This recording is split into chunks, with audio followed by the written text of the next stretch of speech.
ದತ್ತಾತ್ರೇಯಾಯ ನಮಃ. ಓಂ ಐಂ ಹ್ರೀಂ ಶ್ರೀಂ ಲಲಿತಾಂಬಿಕಾಯೈ ನಮಃ. ಎಲ್ಲ ಧರ್ಮಬಂಧುಗಳಿಗೂ ಕೂಡ ಸದ್ಗುರು ದತ್ತಾತ್ರೇಯರ ವನದುರ್ಗಾ ಮಾತೆಯ ದಿವ್ಯ ಕೃಪಾಶೀರ್ವಾದವನ್ನು ಪ್ರಾರ್ಥನೆ ಮಾಡ್ತಾ ಈ ದಿನದ ದತ್ತಧಾರೆ ಕಾರ್ಯಕ್ರಮಕ್ಕೆ ಸ್ವಾಗತ ಮಾಡ್ತಾ ಇದ್ದೀನಿ. ಇವತ್ತು ಹೊಸ ವರ್ಷದ 2ನೇ ದಿನ, ಪರಾಭವನಾಮ ಸಂವತ್ಸರ, ಚೈತ್ರ ಶುದ್ಧ ದ್ವಿತೀಯ. ನಮ್ಮ ಭಾರತೀಯ ಪರಂಪರೆ, ಸನಾತನ ಧರ್ಮದ ಒಂದು ವಿಶೇಷತೆ ನೀವೆಲ್ಲ ನೋಡ್ತಾ ಇದ್ದೀರಿ. ಯುಗಾದಿಯ ಶುಭ ಸಂದರ್ಭದಲ್ಲಿ ಎಲ್ಲೆಲ್ಲೂ ಕೂಡ ಹಚ್ಚ ಹಸಿರಾದ ವಾತಾವರಣ, ಮನಸ್ಸಿಗೆ ಆಹ್ಲಾದವನ್ನು ನೀಡತಕ್ಕಂತಹ ವಾತಾವರಣ. ಅದಕ್ಕಾಗಿಯೇ ನಮ್ಮ ಭಾರತೀಯ ಪರಂಪರೆ ಬಹಳ ವಿಶೇಷ ಅಂತ ಹೇಳೋದು. ಯುಗಾದಿಯ ನೂತನ ವರ್ಷದಲ್ಲಿ ಬೇವು ಬೆಲ್ಲವನ್ನು ಸ್ವೀಕಾರ ಮಾಡಿ ಗುರು ಹಿರಿಯರ ಆಶೀರ್ವಾದವನ್ನು ಪಡ್ಕೊಳ್ಳಿ ಅಂತ ಹೇಳ್ತಾರೆ. ಹಾಗೆ ಯುಗಾದಿಯಿಂದ ಪ್ರಾರಂಭವಾಗಿ ರಾಮನ ಜನನಕ್ಕಾಗಿ ಎಲ್ಲ ದೇವತೆಗಳು, ಋಷಿ ಮುನಿಗಳು ಕೂಡ ತದೇಕಚಿತ್ತರಾಗಿ ಧ್ಯಾನಾಸಕ್ತರಾಗಿರತಕ್ಕಂತಹ ಒಂದು ಸಮಯ ಇದು ಅಂತ ಹೇಳ್ತಾರೆ.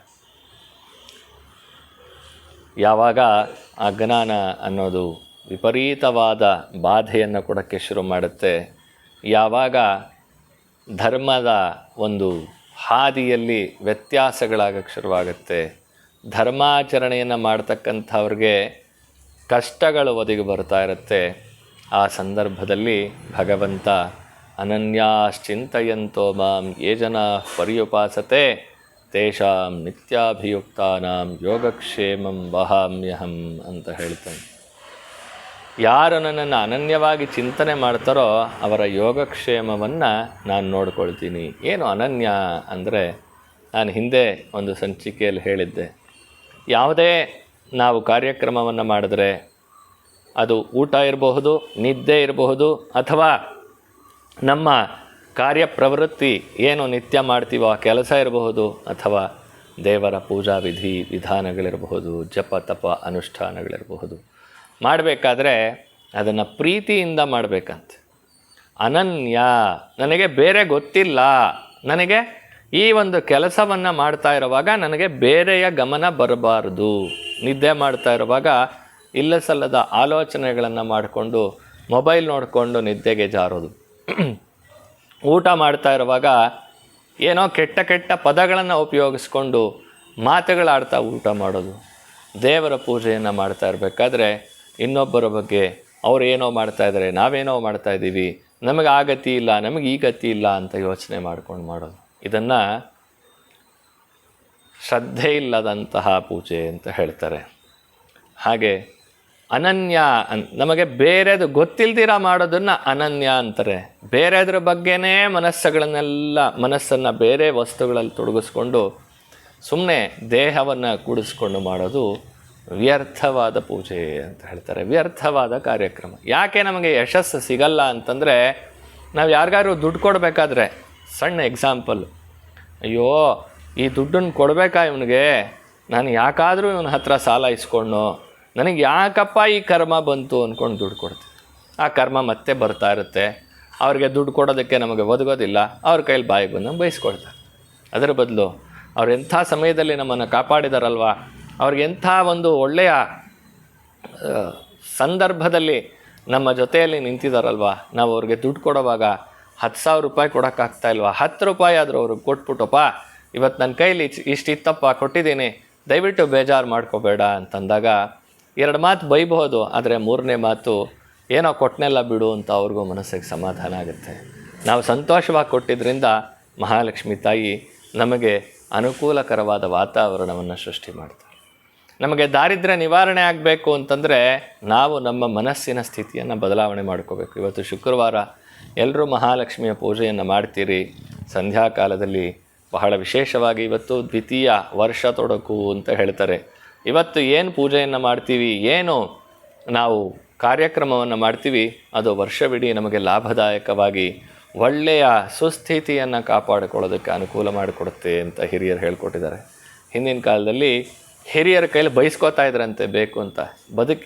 ಬೈದು ಹೇಳೋರು ಬದುಕೋದಕ್ಕೆ ಹೇಳಿದ್ರು ಅಂತ ಹೇಳಿ ಆಗಿನ ಕಾಲದಲ್ಲಿ ಹೆಂಚಿನ ಮನೆಗಳಿರ್ತಾ ಇತ್ತಂತೆ. ಹೆಂಚಿನ ಮನೆಗಳ ಮೇಲೆ ಕಲ್ಲು ಹೊಡೆದಾಗ ಆ ಹಿರಿಯರು ಬಂದು ಆಚೆ ಕಡೆ ಯಾರೋ ಅವನು ಅಂತ ಬೈದರೆ ಆ ಬೈಯೋದ್ರಿಂದ ಇವ್ರಿಗೆ ಅನುಕೂಲ ಆಗುತ್ತೆ, ಒಳ್ಳೆಯದಾಗುತ್ತೆ ಅಂತ ತಿಳ್ಕೊಳ್ತಾ ಇದ್ರಂತ ಆ ಕಾಲ. ಇವತ್ತು ನಾವೇನಾದರೂ ಯಾರನ್ನಾದರೂ ಬೈದರೆ ಅದು ಬೇರೆ ಬೇರೆ ರೀತಿಯಲ್ಲಿ ಅವಸ್ಥೆಗಳಿಗೆ ಹೋಗ್ಬಿಡುತ್ತೆ. ಇನ್ನು ಕೇಳ್ತಾ ಇದ್ದೀವಿ ಸುಮ್ಮನೆ ಬೈದಿದ್ದಕ್ಕೆ ಹೊಡೆದಾಕಿದ್ರು ಬಡ್ದಾಕಿದ್ರು ಅಂತ.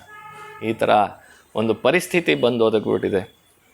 ಸದಾಕಾಲ ನಮ್ಮ ಜೀವನದಲ್ಲಿ ಮಹಾಲಕ್ಷ್ಮಿಯ ಅನುಗ್ರಹ ಆಗಬೇಕು ಅಂತಂದರೆ ಅದು ಏನೇ ಕೆಲಸ ಇರಲಿ, ಮನೆ ಕ್ಲೀನ್ ಮಾಡೋದಿರಲಿ ಅಥವಾ ಬಟ್ಟೆ ಒಗೆಯೋದಿರಲಿ ಅಥವಾ ಆಫೀಸ್ ಕೆಲಸ ಕಾರ್ಯಗಳಿರಲಿ, ಯಾರಿಗಾದರೂ ಹಣ ಕೊಡಬೇಕಾಗಿರೋದಿರಲಿ ಅಥವಾ ಯಾರಿಂದನಾದರೂ ಹಣ ಪಡ್ಕೋಬೇಕಾಗಿರೋದೇ ಆಗಿರಲಿ, ಅದನ್ನು ಶುದ್ಧವಾದ ಮನಸ್ಸಿನಿಂದ ಸರಿಯಾದ ರೀತಿಯಲ್ಲಿ ಸಂತೋಷಮಯವಾಗಿ ಮಾಡಿದಾಗ ನಮಗೆ ಮಹಾಲಕ್ಷ್ಮಿಯ ಅನುಗ್ರಹ ಪ್ರಾಪ್ತಿಯಾಗತ್ತೆ ಅಂತ ಹಿರಿಯರು ಹೇಳ್ತಾರೆ. ಹಾಗಾದರೆ ಏನು ಮಾಡಬೇಕು? ಈ ರೀತಿ ಮಾಡೋಕ್ಕೆ ನಾವು ಏನು ಮಾಡಬೇಕು? ಅನುಗ್ರಹ ಬರೋದಕ್ಕೆ ಏನು ಮಾಡಬೇಕು? ಏನೂ ಮಾಡಬೇಡಿ. ನಿಮ್ಮ ಹತ್ರ ಹಣ ಇದೆಯಾ? ಹಣ 100 ರೂಪಾಯಿ ಇದೆಯಾ? 100 ರೂಪಾಯಿ ಇದ್ದರೆ ಅದರಲ್ಲಿ 10 ರೂಪಾಯಿ ನಾನು ಧರ್ಮ ಕಾರ್ಯಕ್ಕಾಗಿ ಯಾವುದಾದ್ರೂ ಒಂದು ಕೆಲಸ ಕಾರ್ಯಕ್ಕಾಗಿ ಉಪಯೋಗಿಸ್ತೀನಿ ಅಂತ ಸಂತೋಷವಾಗಿ ಕೊಡೋದನ್ನು ಅಭ್ಯಾಸ ಮಾಡಿ. ಹಾಗನ್ಬಿಟ್ಟು ದಾರಿನಲ್ಲಿ ಪಿ ಊದ್ಕೊಂಡು ಬರ್ತಾರೆ, ಕೈ ಕಾಲು ಎಲ್ಲ ಗಟ್ಟಿಗಿರುತ್ತೆ, ತುಂಬ ಆರೋಗ್ಯವಂತರಾಗಿರ್ತಾರೆ. ಆ ಹಸುನ ಮುಂದೆ ಹಿಡ್ಕೊಂಡ್ಬಂದು ಬೇಡಕ್ಕೆ ಬರ್ತಾರೆ, ಅಂಥವ್ರಿಗೆ ಕೊಡಬೇಡಿ. ಅಪಾತ್ರರಿಗೆ ದಾನವನ್ನು ಮಾಡಬೇಡಿ. ಇದಕ್ಕೊಂದು ಸಣ್ಣ ಕಥೆ ಹೇಳ್ತೀನಿ. ಒಂದು ಸಲ ಕಾಡಿನಲ್ಲಿ ಒಂದು ಜಿಂಕೆ ಇತ್ತಂತೆ. ಆ ಜಿಂಕೆ ಜೊತೆ 2 ಸಿಂಹ ಇತ್ತಂತೆ. ಜಿಂಕೆ ಜೊತೆ ಸಿಂಹ ಹೇಗಿರುತ್ತೆ ಅಂದರೆ, ಆ ಜಿಂಕೆ ಈ 2 ಸಿಂಹ ಮರಿ ಆಗಿದ್ದಾಗ ಇದರ ತಾಯಿ ಸತ್ತು ಹೋಗ್ಬಿಟ್ಟಿರುತ್ತಂತೆ. ಆ 2 ಸಿಂಹಗಳನ್ನು ಜಿಂಕೆ ಹಾಲು ಕುಡಿಸಿ ಸಾಕ್ತಾ ಇರುತ್ತಂತೆ ಜೊತೆಯಲ್ಲಿ. ಸಾಕಿ ಆ ದೊಡ್ಡದಾದ ಮೇಲೆ ಆ ಸಿಂಹಗಳೆರಡೂ ಕೂಡ ಜಿಂಕೆಯ ರಕ್ಷಣೆಗೆ ನಿಂತ್ಕೊಳ್ತಂತೆ. ಕಾಡಿನ ರಾಜ ಸಿಂಹ ಜಿಂಕೆಯ ರಕ್ಷಣೆಗೆ ನಿಂತ್ಕೊಂಡು ಹೇಳ್ತಂತೆ 2 ಸಿಂಹಗಳು, ಯಾರಾದರೂ ಈ ಜಿಂಕೆಯ ವಂಶವನ್ನು ಮುಟ್ಟಿದ್ದೆ ಆದರೆ ನಾನು ಅವ್ರಿಗೆ ಶಿಕ್ಷೆಯನ್ನು ಕೊಡ್ತೀನಿ ಅಂತ ಹೇಳ್ದೆ. ಏನು ಇದಕ್ಕೆ ಕಾರಣ ಅಂತ ಮೇಲ್ಗಡೆ ಒಂದು ಗಿಣಿ ಕೂತಿತ್ತಂತೆ. ಆ ಗಿಣಿ ಯೋಚನೆ ಮಾಡ್ತಂತೆ ಏನಿದಕ್ಕೆ ಕಾರಣ ಅಂತ ಜಿಂಕೆನ ಕೇಳಿದಾಗ ಜಿಂಕೆ ಹೇಳ್ತಂತೆ, ನಾನು ಅವರಿಬ್ಬರನ್ನು ಕೂಡ ಚಿಕ್ಕ ಮಗುವಿಂದ ಸಾಕದೆ, ಅದರ ರಕ್ಷಣೆಯನ್ನು ಮಾಡಿದೆ, ಒಳ್ಳೆಯ ಕಾರ್ಯವನ್ನು ಮಾಡಿದೆ, ಅದಕ್ಕಾಗಿ ನನಗೆ ಆ ಸಿಂಹಗಳ ರಕ್ಷಣೆ ಕೊಡ್ತಾ ಇದೆ. ಹಾಗಾದರೆ ನಾನು ಒಂದು ಒಳ್ಳೆಯ ಕಾರ್ಯ ಮಾಡೋಣ ಅಂಥೇಳಿ ಹಾರಿಕೊಂಡು ಹೋಯ್ತಂತೆ. ಹೋಗ್ತಾ ಇರಬೇಕಾದ್ರೆ ದಾರಿಯಲ್ಲಿ ಒಂದು ವಿಷ ಸರ್ಪ ಇತ್ತಂತೆ. ಆ ಸರ್ಪಕ್ಕೆ ಹುಳಗಳೆಲ್ಲ ತಿಂತಾ ಇತ್ತಂತೆ. ಆ ಸರ್ಪ ಏನೇ ಮಾಡಿದ್ರೂ ಆ ಹುಳಗಳಿಂದ ಆಚೆ ಬರೋಕ್ಕಾಗ್ತಾ ಇರಲಿಲ್ವಂತೆ.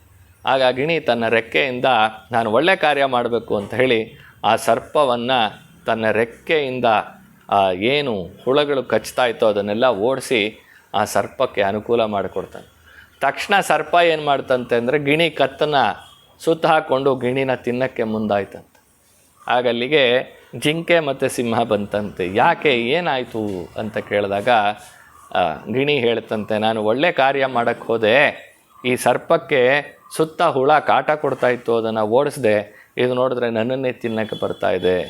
ನೀನು ಒಳ್ಳೆ ಕಾರ್ಯ ಮಾಡಿದೆ ಸಿಂಹಕ್ಕೆ, ಆ ಸಿಂಹ ನಿನ್ನನ್ನು ರಕ್ಷಣೆ ಮಾಡ್ತಾಯಿದೆ, ಹಾಗೆ ಅಂದ್ಕೊಂಡು ನಾನು ಸರ್ಪಕ್ಕೆ ರಕ್ಷಣೆ ಮಾಡೋಕ್ಕೆ ಬಂದರೆ ಇದು ನನ್ನನ್ನು ತಿನ್ನಕ್ಕೆ ಬರ್ತಾಯಿದೆ. ಆಗ ಜಿಂಕೆ ಹೇಳ್ತಂತೆ, ಅಪಾತ್ರರಿಗೆ ಸಹಾಯವನ್ನು ಮಾಡೋದ್ರಿಂದ ಈ ರೀತಿಯಾದ ಕಷ್ಟಗಳು ಬರುತ್ತಪ್ಪ, ಯಾರಿಗೆ ಮಾಡಬೇಕು ಅನ್ನೋ ವಿವೇಚನೆಯನ್ನು ಇಟ್ಕೋಬೇಕು ಅಂತ. ಹಾಗೆ ನಾವು ದಾನ ಧರ್ಮವನ್ನು ಮಾಡ್ತೀವಿ ಅಂದರೆ ಸರಿಯಾದ ಜಾಗದಲ್ಲಿ ಸರಿಯಾದ ರೀತಿಯಲ್ಲಿ ವಿನಿಯೋಗವನ್ನು ಮಾಡಿದ್ರೆ ಮಹಾಲಕ್ಷ್ಮಿಯ ಅನುಗ್ರಹ ನಮಗಾಗುತ್ತೆ. ಅದಿಲ್ದಿರ ಸುಮ್ಮನೆ ಯಾರೋ ಕೇಳಿದ್ರು ಅವ್ರಿಗೆ ಕೊಡಬೇಕು, ಗುರುಗಳು ಹೇಳಿದರು ಏನೇ ಕೊಡಿದ್ರು ಸಂತೋಷವಾಗಿ ಕೊಡಿ ಅಂತ ಹೇಳಿದ್ರು ಅಂದ್ಬಿಟ್ಟು ಯಾವನೋ ಬರ್ತಾನೆ, ಬಂದು ನಿಮಗೆ ಒಳ್ಳೆ ಕೆಲಸ ಕೊಡಿಸ್ತೀನಿ, ಸರ್ಕಾರಿ ಕೆಲಸ ಒಂದು 5 ಲಕ್ಷ ರೂಪಾಯಿ ಆಗುತ್ತೆ, ಕೊಟ್ಟರೆ ನಾನು ಕೆಲಸ ಮಾಡಿಕೊಡ್ತೀನಿ ಅಂದರೆ ಕೆಟ್ರಿ ನೀವು.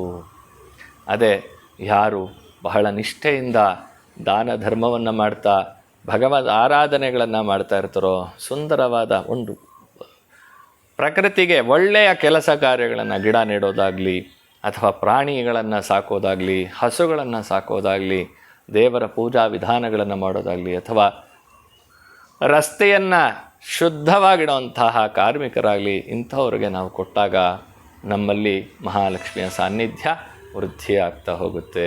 ಇವತ್ತು ಬಿದಿಗೆ ಮಹಾಲಕ್ಷ್ಮಿಯ ಅನುಗ್ರಹವನ್ನು ಪಡ್ಕೊಳ್ಳೋಕ್ಕೆ ನಾನು ಹೇಳಿದ್ದೆ, ಮನೆಯಲ್ಲಿ ಕಲಶವನ್ನು ಇಡಿ, ಒಂದು ದೀಪವನ್ನು ಹಚ್ಚಿ, ಯುಗಾದಿಯಿಂದ ರಾಮನವಮಿಯವರೆಗೂ ಕೂಡ ಒಂದು ನಂದಾದೀಪವನ್ನು ಸಾಧ್ಯ ಆದರೆ ತುಪ್ಪದಲ್ಲಿ ಅಥವಾ ಎಳ್ಳೆಣ್ಣೆಯಲ್ಲಿ ಹಚ್ಚಿಡಿ. ಒಂದು ನಂದಾದೀಪ 365 ದಿನಗಳು 24 ಗಂಟೆ ಉರಿಯುವಂತಹ ಒಂದು ನಂದಾದೀಪ, ಅದು ನಮ್ಮ ಮನೆಯನ್ನು ಬೆಳಗೋದಕ್ಕೆ. ಈ ರಾಮನವಮಿವರೆಗೂ ಕೂಡ ಇರೋವಂತಹ ನಂದಾದೀಪ ನಮ್ಮ ವರ್ಷದ ಆರಂಭ ಶುದ್ಧವಾಗಿ ಪ್ರಾರಂಭಿಸಿ ವರ್ಷ ಪೂರ್ತಿ ನಮ್ಮ ಕಷ್ಟ ಕಾರ್ಪಣ್ಯಗಳೆಲ್ಲವೂ ಕೂಡ ಹಂತ ಹಂತವಾಗಿ ಬಗೆಹರಿಯೋದಕ್ಕೆ ಅಂತ ಹೇಳಿ ಭಗವಂತನಲ್ಲಿ ಪ್ರಾರ್ಥನೆಯನ್ನು ಮಾಡಿಕೊಳ್ಳಿ. ದೀಪಂಜ್ಯೋತಿ ಪರಬ್ರಹ್ಮ ದೀಪಂಜ್ಯೋತಿ ಪರಾಯಣೆ ದೀಪೇಣ ಹರತೆ ಪಾಪಂ ದೀಪಲಕ್ಷ್ಮೀ ನಮೋಸ್ತುತೆ ಅಂತ ಹೇಳ್ತಾರೆ. ಅಂತಹ ದೀಪವನ್ನು ಮನೆಯಲ್ಲಿ ಎಲ್ಲರೂ ನಿನ್ನೆ ಬೆಳಗಿಸಿದಿರಿ ಅಂತ ಅಂದ್ಕೊಂಡಿದ್ದೀನಿ. ಒಂದು ವೇಳೆ ಬೆಳಗಿಸಿಲ್ಲ ಅಂದರೆ ಕಾರಣಾಂತರದಿಂದ 3 ದಿನ ಸೋಮವಾರ, ಮಂಗಳವಾರ, ಬುಧವಾರ ನನಗೆ ವಿಡಿಯೋ ಮಾಡೋಕ್ಕಾಗಲಿಲ್ಲ. ಇವತ್ತು ಹೇಳ್ತಾ ಇದ್ದೀನಿ, ಇವತ್ತು ಕೂಡ ದೀಪವನ್ನು ಇಟ್ಟು ನೀವು ರಾಮನವಮಿ ಮುಗಿಯೋವರೆಗೂ ಕೂಡ ಆ ದೀಪವನ್ನು ಮನೆಯಲ್ಲಿ ಕಾಪಾಡಿಕೊಳ್ಳಿ. ಖಂಡಿತವಾಗಲೂ ಮನೆಯಲ್ಲಿ ಮಹಾಲಕ್ಷ್ಮಿಯ ಅನುಗ್ರಹ ಪ್ರಾಪ್ತವಾಗುತ್ತೆ. ಮಹಾಲಕ್ಷ್ಮಿಯ ಅನುಗ್ರಹದಿಂದ ಎಲ್ಲ ರೀತಿಯಾದ ಸಂಕಷ್ಟಗಳು ನಿವಾರಣೆಯಾಗಿ ಸನ್ಮಂಗಳ ಉಂಟಾಗಲಿ ಅಂತ ಹೇಳಿ ನಾನು ಕೂಡ ಗುರುನಾಥರಲ್ಲಿ ಪ್ರಾರ್ಥನೆಯನ್ನು ಮಾಡ್ತಾ ಇವತ್ತಿನ ಕಾರ್ಯಕ್ರಮಕ್ಕೆ ಮಂಗಳ ಹಾಡ್ತಾ ಇದ್ದೀನಿ. ಓಂ ಶಾಂತಿ ಶಾಂತಿ ಶಾಂತಿ. ಸದ್ಗುರೋ ದಿವ್ಯಚರಣಾರವಿಂದಾರ್ಪಣಮಸ್ತು.